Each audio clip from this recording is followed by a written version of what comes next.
You can see it even if they don't say it. Your teen or young adult scrolls through lunch instead of talking. They just shrug when you ask about friends and they insist they're fine. But underneath, you can feel the loneliness. Today's teens and young adults are navigating a whole new world of friendship, a world that we don't really even understand, that's built around group chats and screens and shifting social rules. No wonder connection feels harder than ever. But here's the hopeful part: friendship isn't luck, it isn't just personality, it's a skill. And skills can be taught and strengthened and supported. In this episode, I'm joined by speech language pathologist and social skills expert Molly Stuckey to talk about what's really going on when teens struggle to connect and how we can help them build confidence, flexibility, and real lasting friendships. Welcome to the LD Expert Podcast, your place for answers and solutions for dyslexia and learning differences.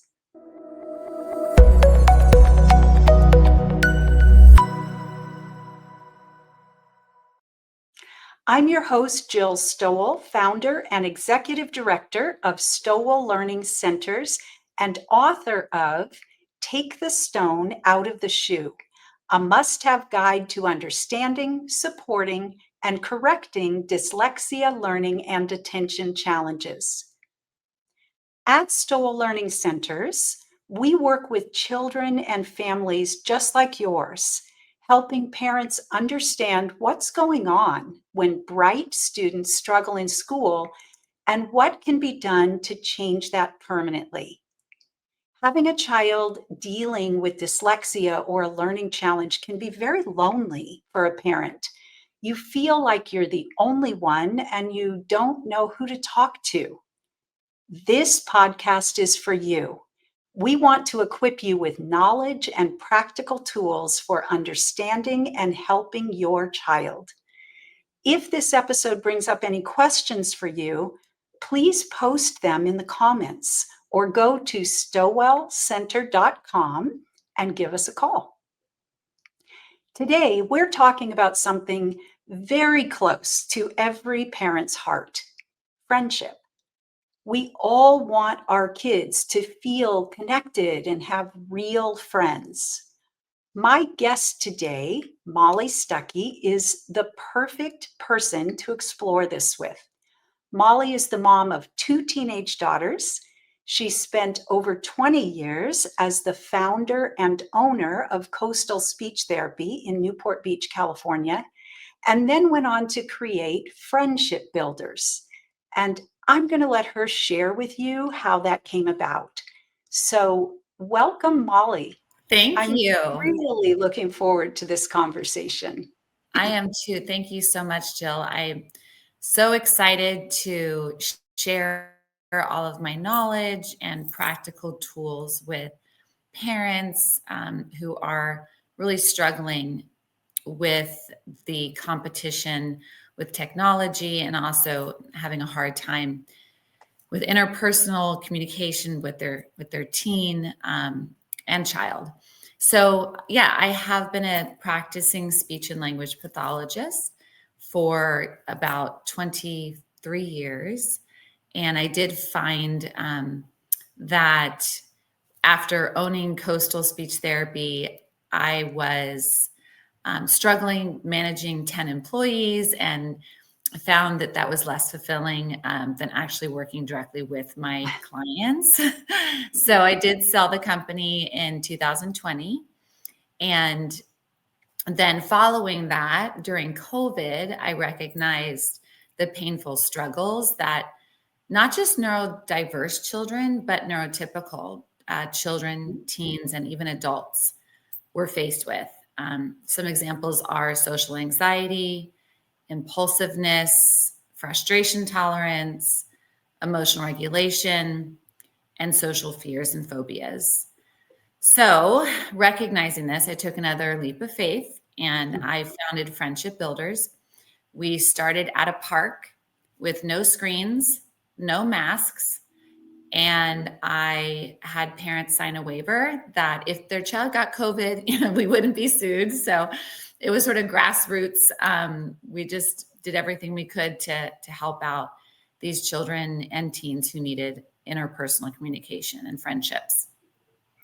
And so now Friendship Builders is what? Can you? So now we have a brick and mortar. So now our office is right by John Wayne in Newport on DuPont.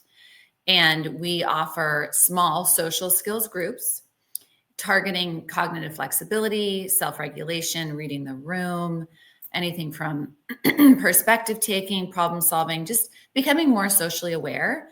Mhm. And my goal, to be honest with you, Jill, was I wanted to provide a safe, organic space to bridge the gap from social isolation to socializing. And our groups are paired based on the child, teen, and adult's social, emotional, developmental age, not chronological age or gender. And so that can look, those groups can look quite different depending on who we're matched with. Great. Mm-hmm. And so you work with students, kids, teens, young adults, but you work in small groups then because, right? Because Yep. you've got to have that interaction to really get your hands on it and deal with it in real life. I mean, that's very different than learning what the skills are supposed to be and actually putting them into practice. Yes. So as your kids go through, a period of time in a friendship building group, what changes do you see for them?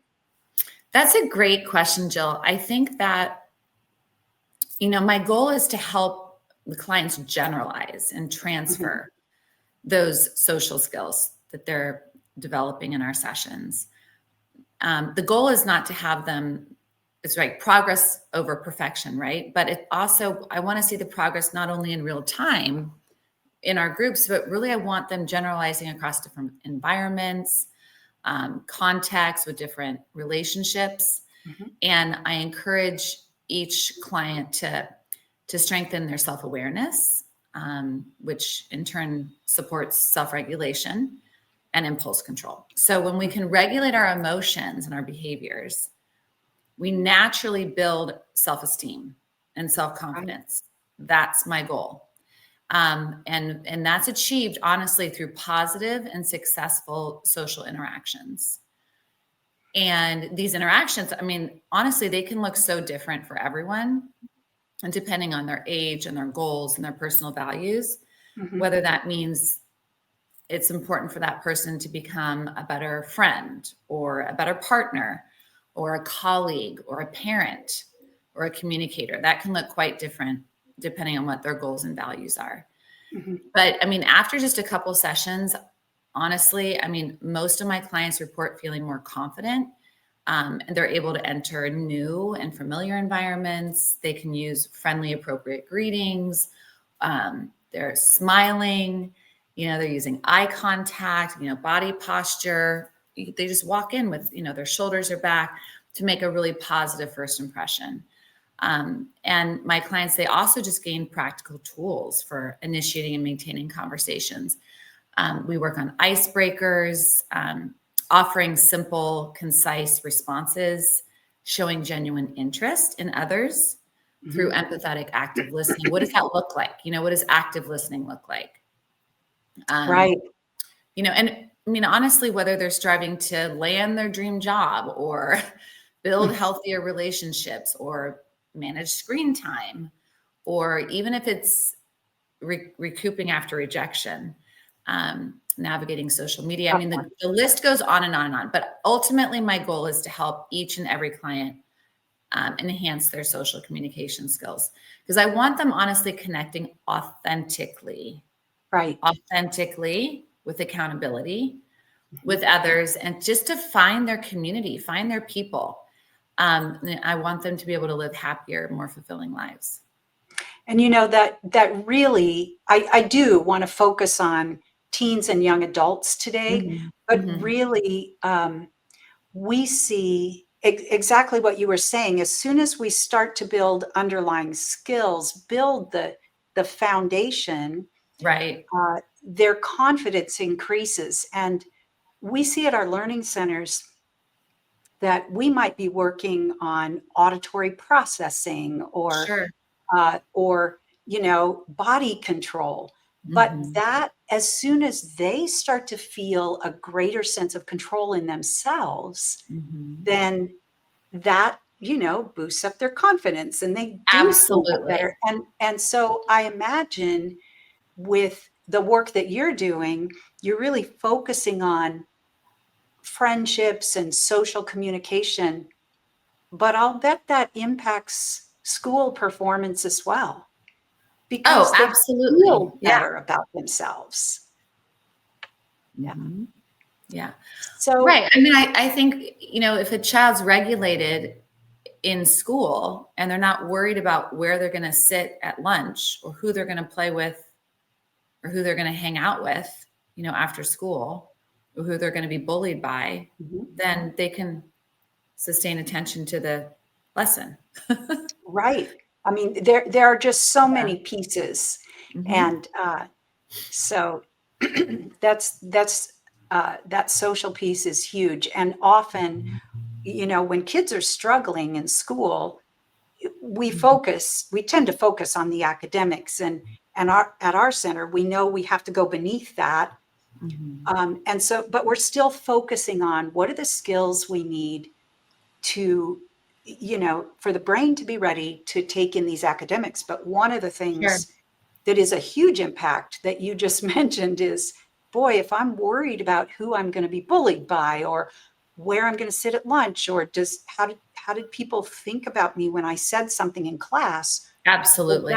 that is a huge Right. interference with learning and Right. memory and Right. attention. Yeah, I mean, how could it not? right, right. So I want to focus a little bit on young adults and teens, and I Okay. would just say to parents um, who have younger children, really everything we're talking about applies to people of any age. It's just Hmm. developmentally at different ages there are different expectations, but generally it Right. applies. So Sure. let's think about the impact of COVID. Hmm. Our teens and young adults were 5 years younger than they are Right. now, and Right. that would have been in their lives a really important time where kids are learning how to work together and be Yep. flexible and maintain friendships. So, Right. talk a little bit about the impact of COVID on today's teens and young adults. That's such a great question because when I first started Friendship Builders, being a pediatric speech and language pathologist, I immediately went to children. But then the more I started working with the children, I was recognizing that actually, and having two teens myself, two teen girls, 16 and 19, and even just seeing how COVID affected them, I thought, well, this is actually more pervasive in our culture than Mhm. just children. This is affecting now adolescents, teens. And then when I started expressing what I was doing with just friends, people would respond, well, I know adults who could benefit from this.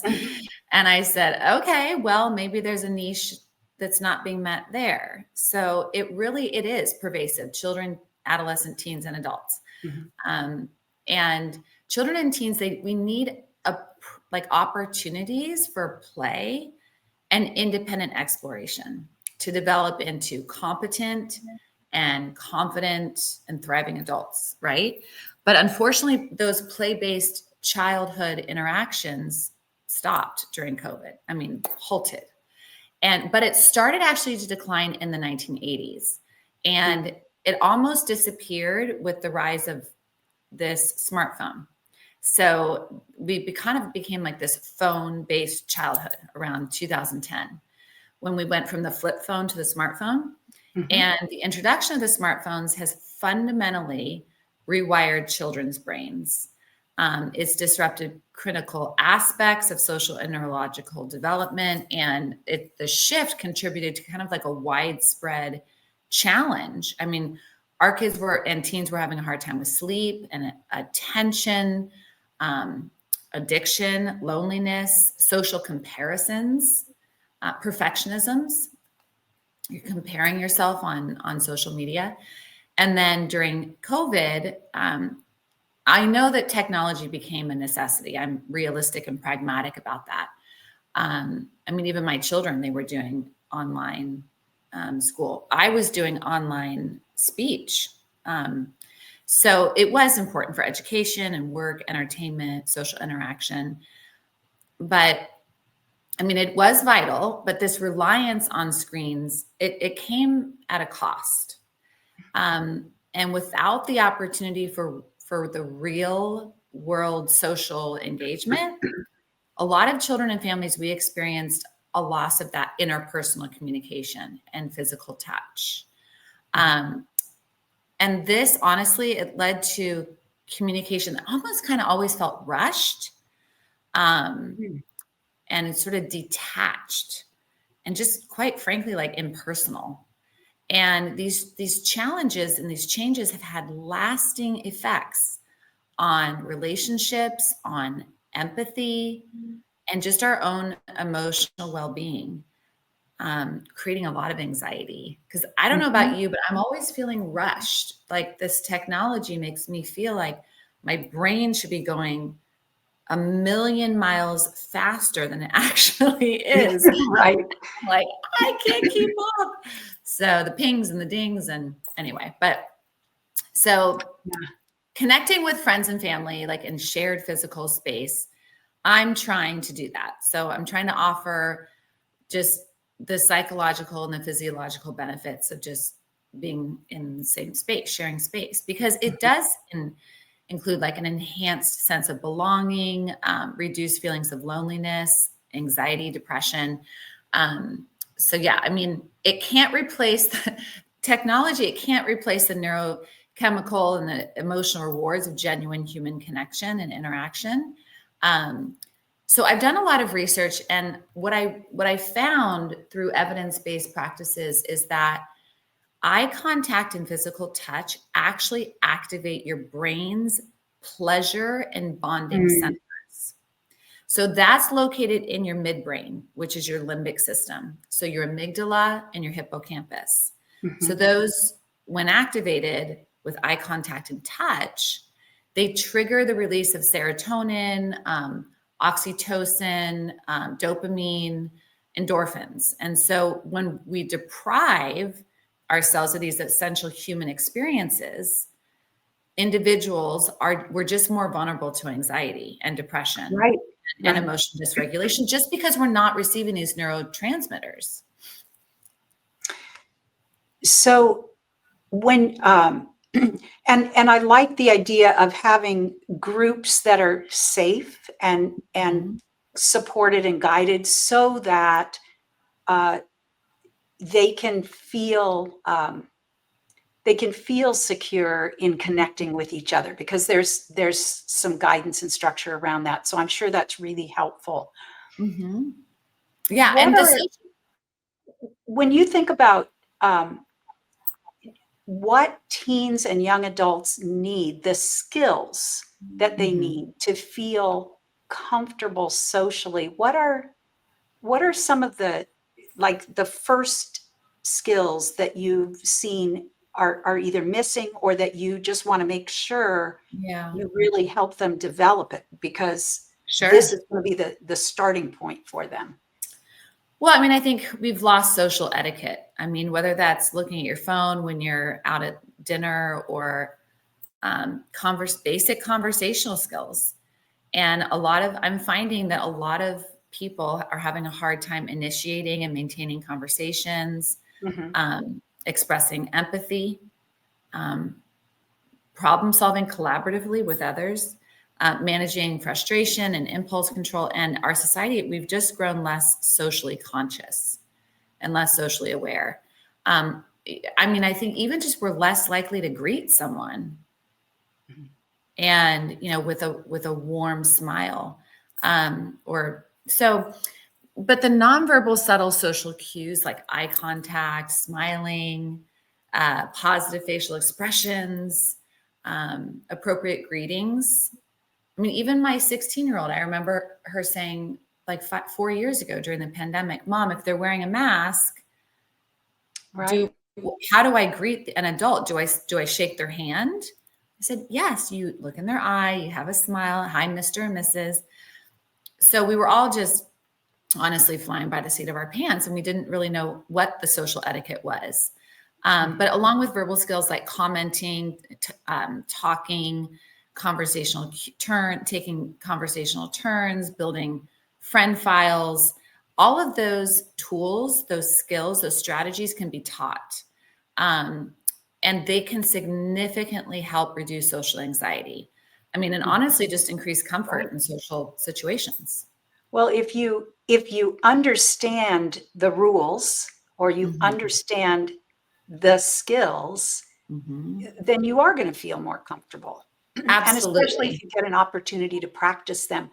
Are Sure. there some some ways that parents just on a daily basis can kind of help their their kids, teens, young adults to build these things? Yeah, well, I think first we need to recognize, is it a skill or is it a will? I mean, is it they don't want to be social because of anxiety or being, introverted or shy, or Mhm. is it they don't know how to? So, but there's tools. I mean, I teach friend files. So friend files are developed gradually through genuine curiosity, Mhm. asking questions about the other person's interests or experiences, or even just like topics that they mentioned in previous conversations. We talked about the 2 Ws. What was the weekend like, and weather, or if it's a Friday, what are you doing this weekend? Or if it's a Monday, Mhm. hey, how was your weekend? If it's sunny, oh, don't you just love this weather? So there are like little tools that I teach to help alleviate this anxiety. So they know how to enter into a new or a familiar environment. And this process, it helps strengthen connection and trust, and relational depth over time. So also I want to teach clients how to read the room. And Very if you important. if you can look at the room and use your eyes and your brain to make a quick judgment of what someone's thinking, feeling, saying, if they're a kind or an unkind person, it'll help you understand how to join into an ongoing conversation or Mhm. with whom you want to speak with.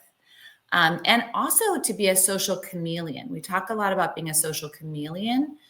So we're able to adapt and blend in to the environment. That's tough. I mean, It that does not, it is. that's, I mean, even for me, it comes instinctually. It's still hard. I still have to tell myself how to do it, right? To be honest, it's an essential skill for teens and young adults, So to be a those are things. charismatic, likable person, right? Right, right. Mhm. And those are things that if as parents we're aware and we just have conversations with our kids about that Right, and notice and kind of it's like we can't assume those skills are in place. I mean, for right. 5 years, we have, well, for much longer than 5 years, we've become increasingly more dependent on the phone in our hand. But then, with COVID and with the masks and the isolation and everything, a lot of those skills did not have the opportunity to develop naturally. And so we need to talk about them, talk about reading the room. And when you go Yeah, somewhere, maybe just start with, you're going to a pizza place, have them just, when they walk in the door, look around and notice. Are there people playing foosball? Where do you order the pizza? How is it absolutely. arranged? But guess And what? just notice things. If they're not looking, I'm so sorry to interrupt. Go ahead, as you were saying. No, no, go ahead. I was just saying we're not going to notice if we're looking at our phone. Right. And that's where your eye contact is. Right. And we've learned that. So as parents, we can kind of stimulate that by, hey, when we go through the door, notice this, or, and so we're just starting to teach them to be aware of a bigger environment.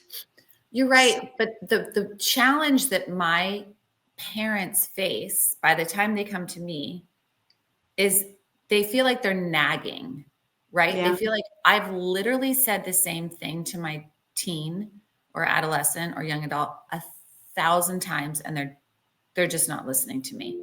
So that's why they come to me, because they say, well, maybe if they hear it from a professional through a natural, organic environment, maybe then it will click. So, right. But yeah, as a parent, you feel like a broken record sometimes. It can. But I'm not diminishing the importance of it or discouraging to try.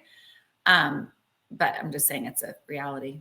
Right. Oh, I agree. And we tend to want to, we want to fix things. We want our kids to be happy and successful, and we know the answers. So do this. But it could just start with, hey, let's play a little game here. When you go in, tell me one thing you noticed, and I'll tell you one thing I noticed. And so it's just sort of incidental teaching. It's not, you have to do this. I love that. We do a fun activity in our clinic. Sometimes I'll look at something in the room. It can be random. It doesn't matter what it is. And I'll ask the others to guess what I'm thinking about. And so joint reference, right? They have to look at what I'm looking at. So joint attention, and guess what I'm thinking about? I'm thinking about that picture over there. How do you know I'm thinking about it? Because I'm looking at it. So our eyes are like arrows pointing in the direction of what we're thinking about. So how can I know if you're paying attention or even care about what I'm saying if you're not looking at me?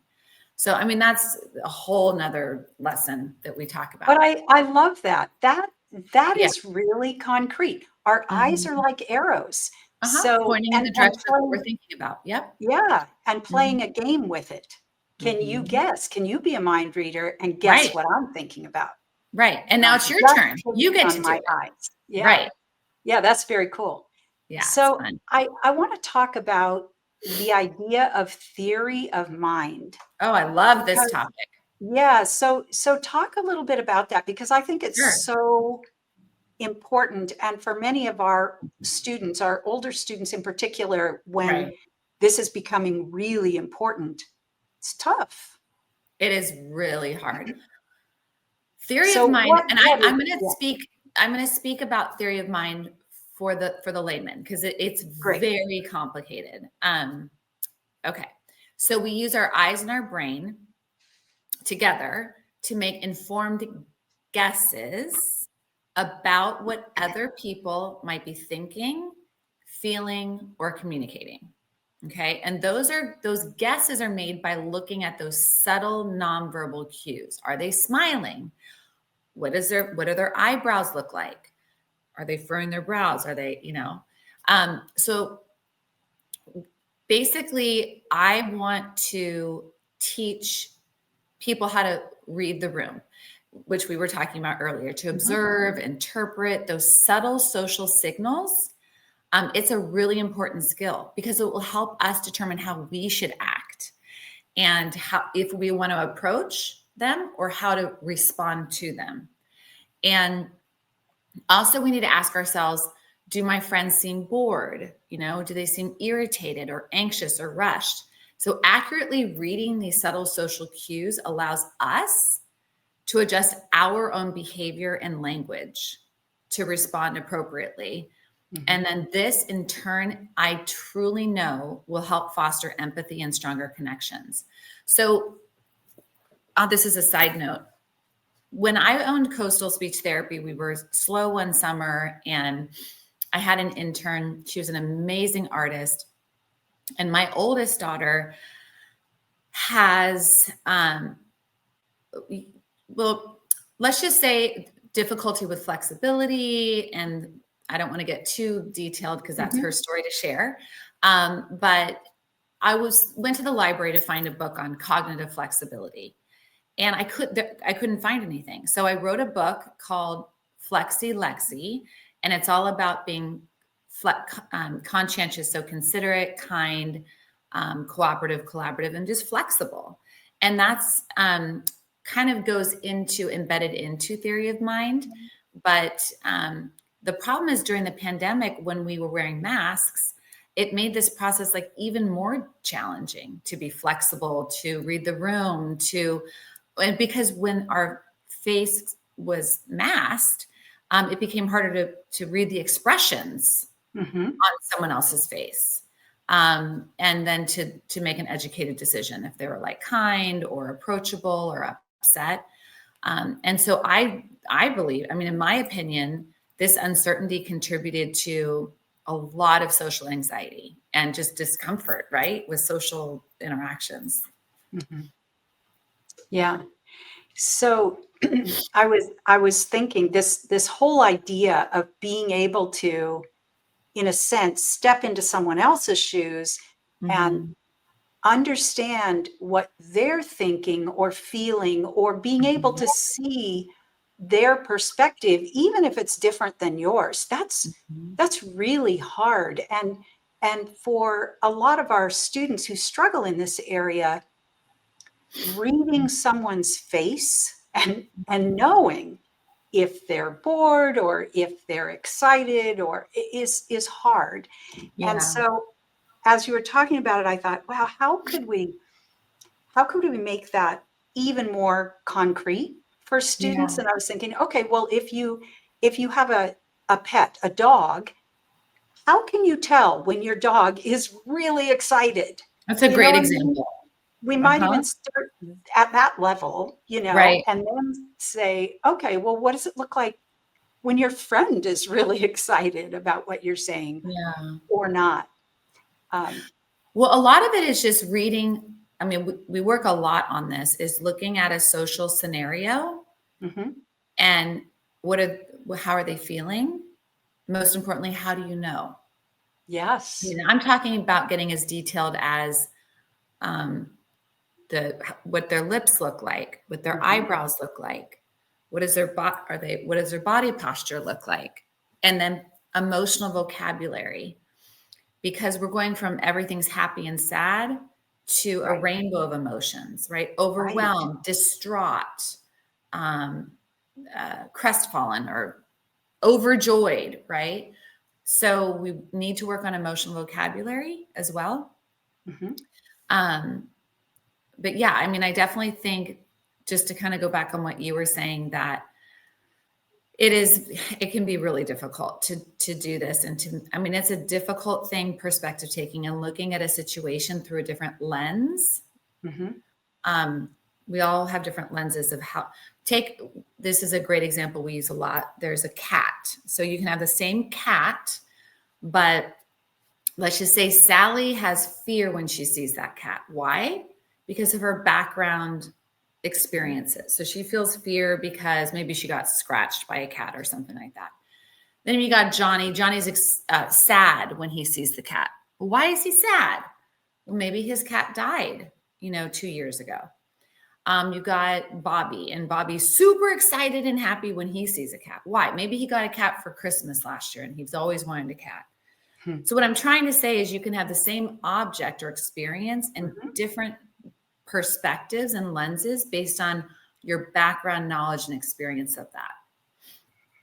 And I love that, because it really does reinforce the idea that these are skills. And so if we break that down, we can start to build those skills. And Absolutely.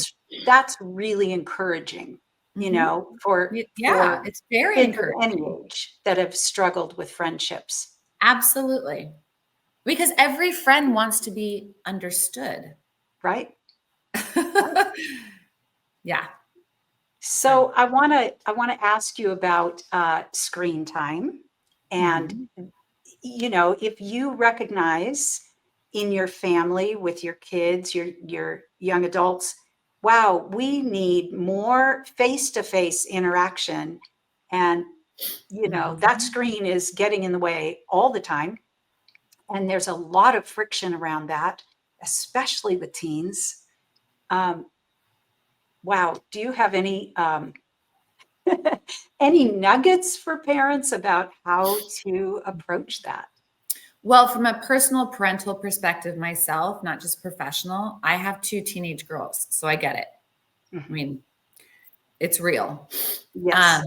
And it can be really hard to set and maintain realistic expectations around like how much, Mhm. time our children or teens, even as we as adults, spend on our screen. Um, and research has clearly shown that too much or unstructured screen time or not being mindful about what you're looking at and what you're Mhm. scrolling through, and what feeds you're looking at, that can affect your focus, your sleep, your mood, and just your connection with others. So just having an open and honest conversation with our children or teens about screen use, I Mhm. feel like it's a starting point, right? Like, and it Absolutely. and it just we just have to be brave enough and not intimidated by technology. And it's also important to sort of gently acknowledge that we're all like competing for time and attention. Mm. And with those devices and apps, they're specifically designed to keep us engaged, reducing our attention for other people. By just talking about these challenges together, as families can work towards maybe healthier routines.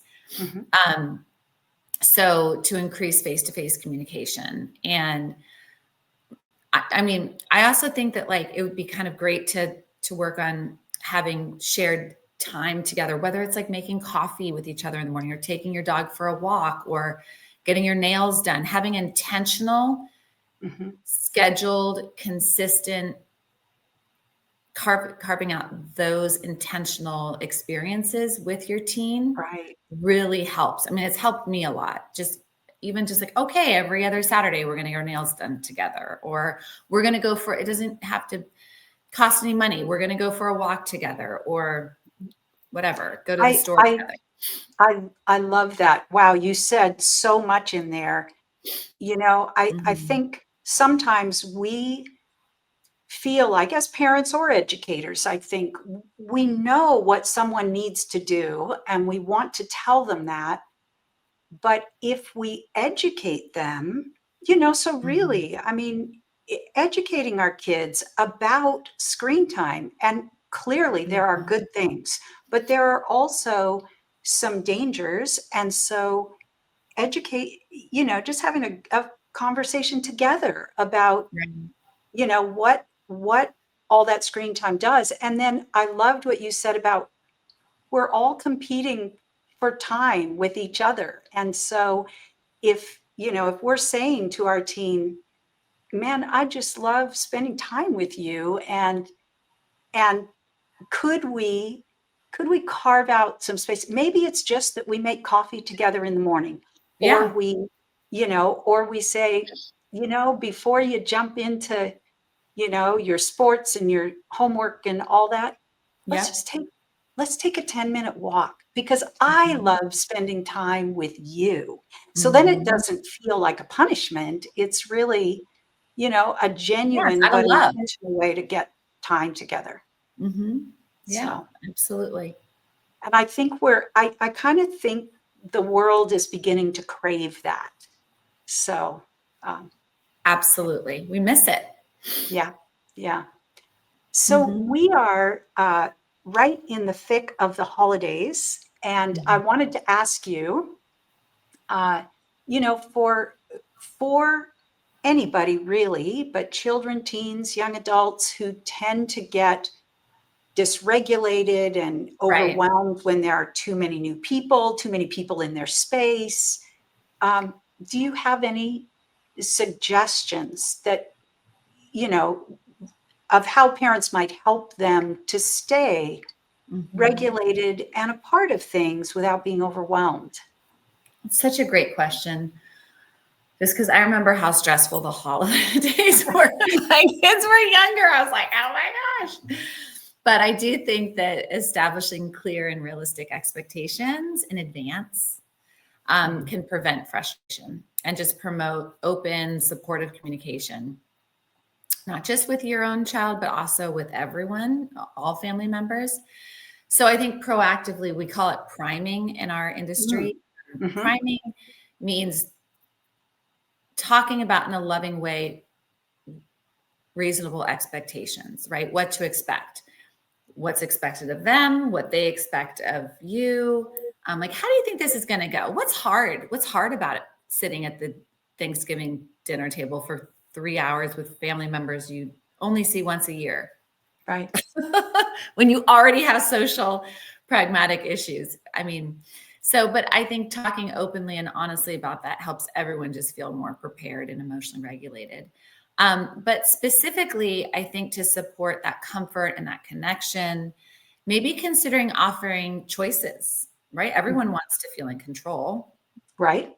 So let's give some choices that, like letting them decide where they want to sit, or maybe they could put the place cards out. I don't know how formal everyone's Thanksgiving or Christmas dinner is, or even if they celebrate it. But whatever it is, if you're sitting around the table, no matter what the holiday or religion is, they could decide where they sit, or maybe even how long they want to remain seated. These small, tiny adjustments can make family gatherings just feel a little bit more predictable and less overwhelming and stressful. But it's also important to recognize, in my opinion, that feelings of embarrassment or even perceived judgment from other family members about our teens' behavior can be really natural for parents. And we have to give ourselves permission and grace to say, that's okay. It's okay to be nervous. It's okay to you're not the only one. Everyone's like, so it can be overwhelming, not just for the kids, but also the parents. And just understanding that certain environmental or social demands just may exceed that person's little capacities or their sensory ability or emotional capacity. And it just allows us to respond to them with empathy rather than frustration or judgment or criticism. And I think when we naturally lead with understanding and flexibility, we create opportunities like just for more meaningful connection.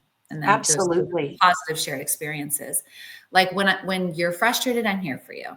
I can see that you're feeling dysregulated. I can see you're feeling like you've got the wiggles, or I can see that you're fidgety or the worry monster's back. Put a name to it. Separate it from the person. I like that. It's not me. It's something it's like, oh, the worry bug's back, whatever you want to call it. I've got the fidgets again, or whatever it is. And then it's okay to talk about it. And then there's no shame in it. There's no shame in the anxiety or in the impulsivity. Great. Thank you for that. So before we wrap up, can you think of one thing a parent might do as a starting point to support their teen or young adult if they're kind of recognizing them in this conversation? What would be one tiny thing? Because we're all busy and overwhelmed with lots of stuff, but one little step they could make to support their teen or young adult with their social skills. Yeah. I mean, I just can't overemphasize the importance of discussing your concerns. It's okay. It's okay to say, I'm really scared about this technology and how it might be changing your attention or I'm noticing that, but then also understanding that we need to maintain realistic expectations. We're not going to eliminate technology from our lives, nor should we. It has a place. It expedites communication. That's what it was intended for. But we want a healthy balance, right? And we want intentionality with our use rather than just restricting it.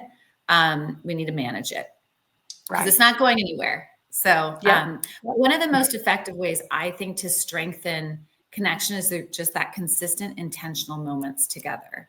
Like I said before, scheduling routine activities, just even a brief chat, like these just small, even just getting in the car ride. I find I have the best conversations with my kids in the car because they just can't go anywhere. They're just Right.